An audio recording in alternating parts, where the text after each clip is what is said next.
He said, Christ sent me not to baptize, but to preach the gospel. Not with words, not with wisdom of words.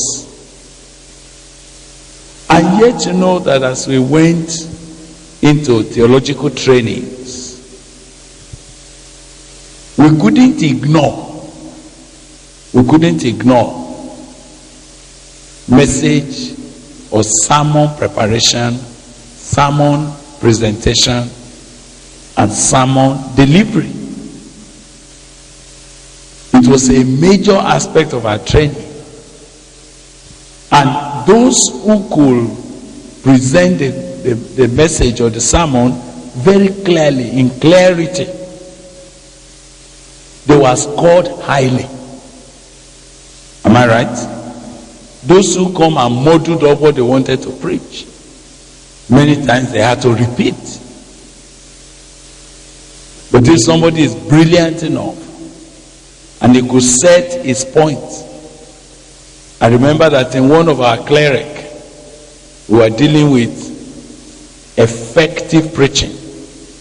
And I remember Dr. Garland, incidentally, he will not be able to join us this time. He came and he was sharing with us. It took some time to show several of the participants that time how to construct even a title for your message.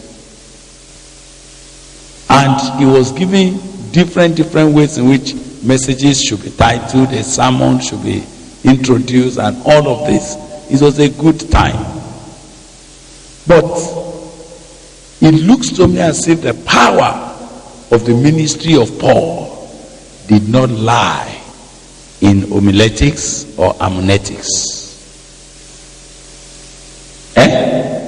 It appears to me as if the effectiveness of their ministry did not lie in sermon delivery and presentation.